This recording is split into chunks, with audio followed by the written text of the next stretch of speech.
Umoja 2 TV Remix Show. I'm Coach Danzy alongside my partner, Coach Fuller. We have a special guest today, and that's Shamar McCharles from Albany High Falcons, a 6'9" senior forward who played this season. He averaged 10 points roughly around there, and he shot 73% from the free throw line. Before we get started, Shamar, tell me, for the people who don't know or that haven't watched you play, describe your game to the people. I feel like I'm a decently versatile forward. I feel like I'm pretty good at getting to the basket and blocking shots, and I do a decent job at rebounding the ball. Play with a lot of passion, and I just want to help my team win.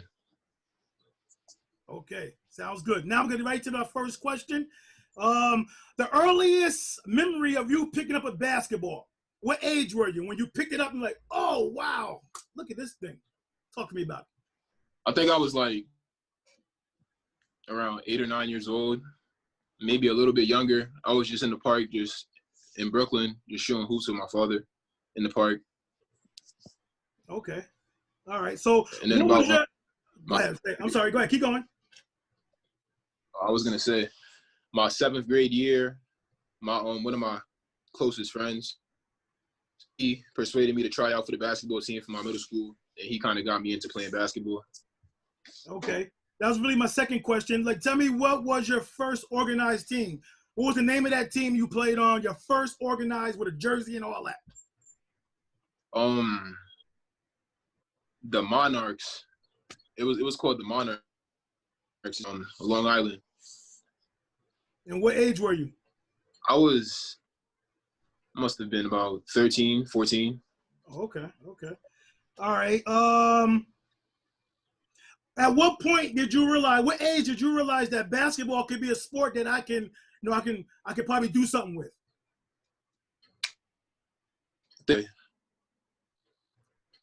Say that again?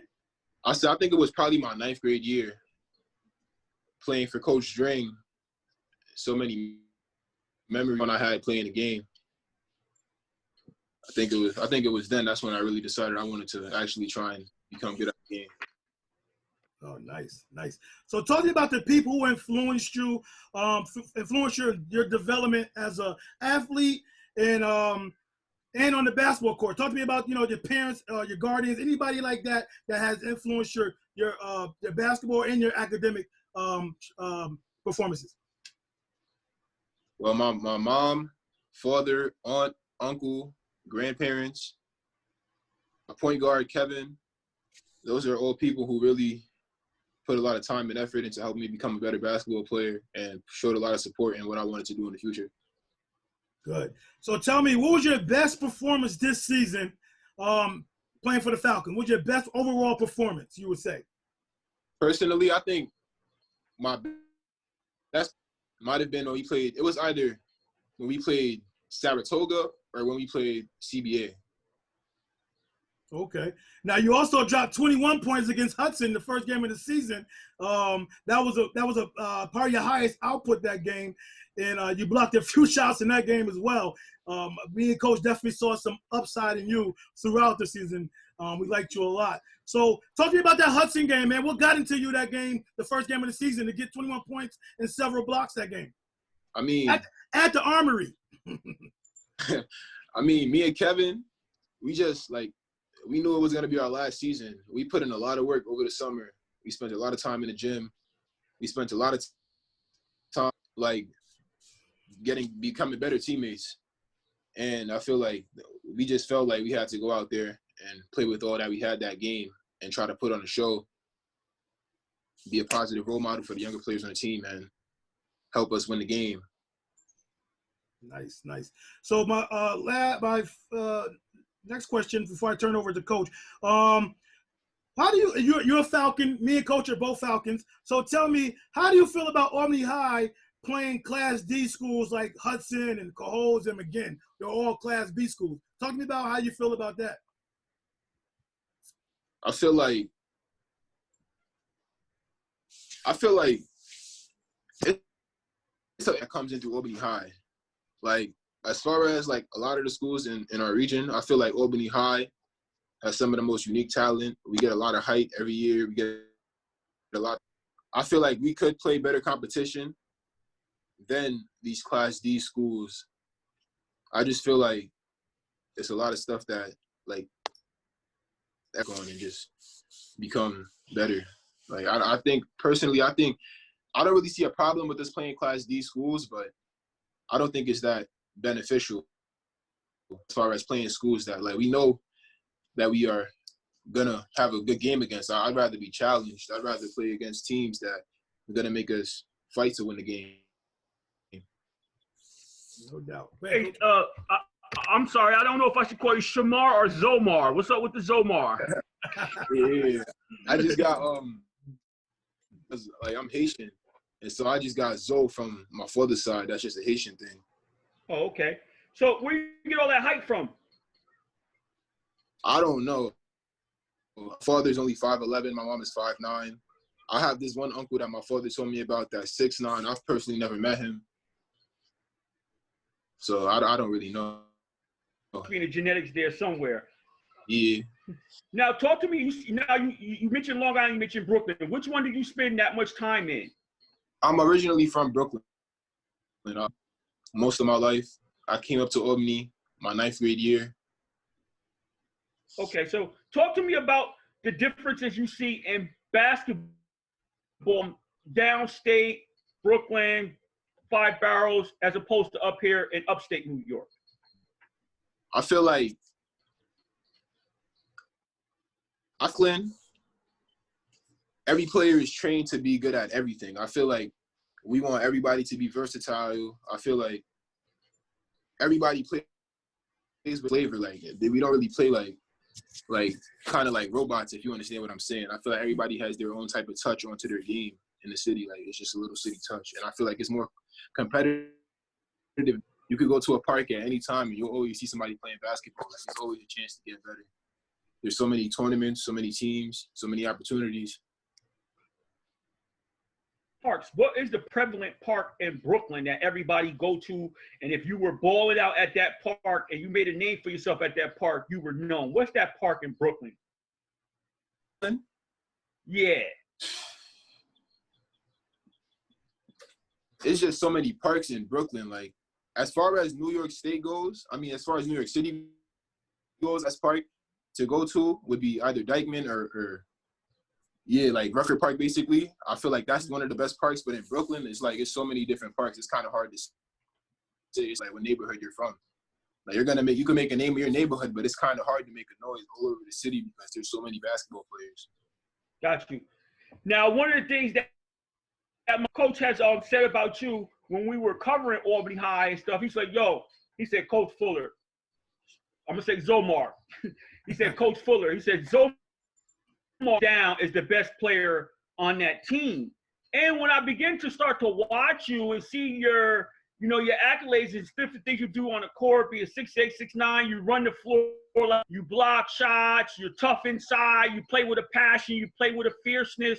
It was just like over these couple of years that we've been watching you, we thought that it could be so much more to the table with your skill set. I want you to talk to me about what are some of the things that you feel like you didn't reach your ceiling process of your time at Albany High School? Truthfully, I just feel like there were certain people that tried to limit my game and tried to limit what I could do. They tried to they told me, you're tall, so this is what you're gonna do. And if you don't like it, then leave. I feel like if I had more support like I did my freshman year to just go and do what I know I can do, I feel like I would have had a lot better of a high school career. I feel like Coach Scott, Coach Beckford, those are some really good dudes. I know they seen my potential, and I know Coach Scott for a fact. When we played tournaments in the summer, it was in the gym every single day. It was just me and Coach Scott. Coach Scott wasn't training me to become the best center in the 5-on-8. He was just become the best player that I could be. I know he seen my potential, and I know he would do what he could to put me in the best position to be successful. Yeah, because when I seen your potential, what immediately came to me was who's the best. And I like what you said. I did say big man, but I was saying to myself at the next level with a little bit more ball handling, and you got a little nice little touch. I say it's going to play somewhere on a college program and be really able to flourish. And I just want you to fill me in a little bit on, because I saw it was games that I was, oh, what happened? He's not here. Reports are he's off the team. Reports are he's back on the team. So I was just a little bit confused on exactly what was the dynamic being able to get into your fullness and what role played in that, and what did you attribute to that in that process as well? I really can't get into all of that because I don't really, like, it's how the internet goes. I don't want to say the wrong thing and have people take it the wrong way. I do accept my responsibility. I could have did better as a person. I do feel like it wasn't all the way fair, but at the same time, it's life, and life is just about like everything that happened to me, and I just learned from it. And then I learned to just do better in the future and take more time when deciding what I want to do. Yeah, I respect that. And one of that is being able to take a lemon and turn it into lemonade. And the potential that you have, that shouldn't be a tough task or a tall 6'9" order as Yes. well. Yeah. No doubt. Now, this is switch gears a little bit. Have you played in other sports since you've been in high school? I haven't played any other sports. I used to, like, when I was younger, I played baseball for a year, but my auntie didn't really want me playing football. She didn't really want me to get hurt. Yeah. So I just played basketball. So if you did play another sport, it'd probably be baseball or football, or just football? I think if I got to pick another sport to actually play serious in high school, I would have probably picked lacrosse. Say that again? You want to play what? I said I probably would have picked lacrosse. Lacrosse. Oh, wow. Jim Brown over here, huh? Got a Jim Brown over here, coach. Yeah. Okay. Now, that's a big 6'9" target on the field. Real talk. Now, I heard from a few of the players on your team, man, particularly my son, and he doesn't talk about other players like this such a positive way, that he said, yo, Shamar is smart. Talk to me about your academics, man. Talk about how important it is to you to be academically sound, man. And it was my son, Kadeem, lying? Nah, I think Kadeem had a lot of truth to what he was saying.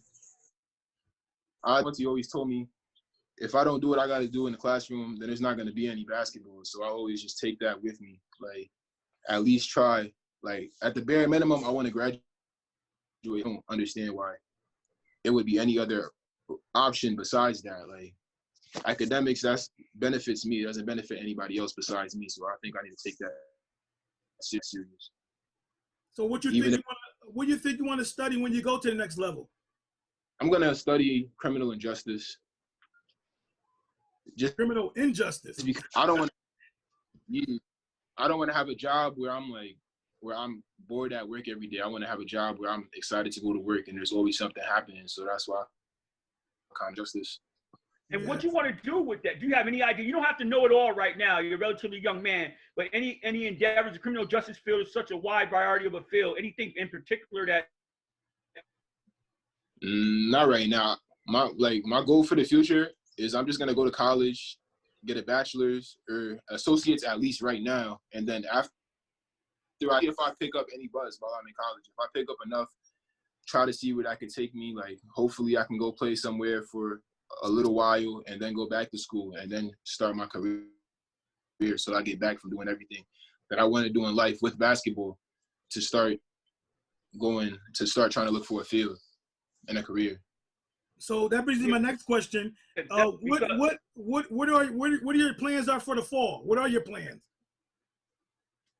My plans for the fall, I was just looking for a school that I could go to where I have a connection with the coach. And I know that the coaches definitely have my best interest at mind.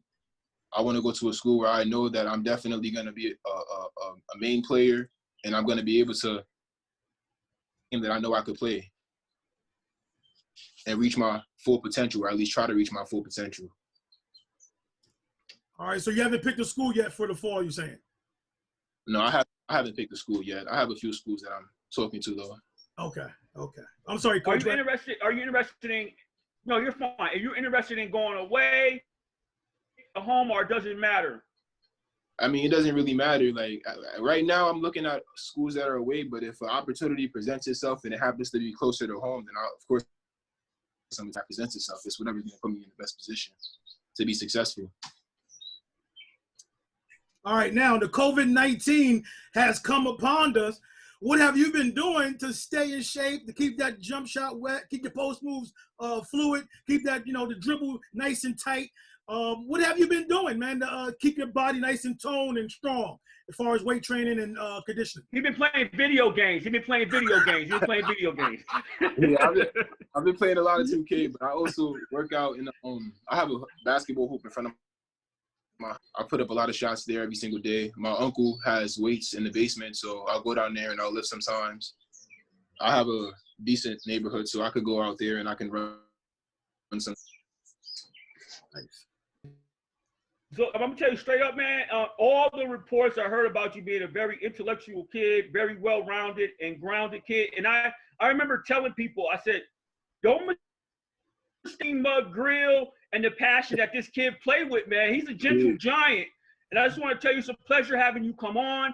And I'm going to tell you right now, I also want to tell you, the sky has ever happened in these last couple years is no indication of the potential of the player, that the ceiling that you still have to grab. I mean, you have big time upside to you where you could go play ball and make some money from it until you decide to settle in your criminal justice career.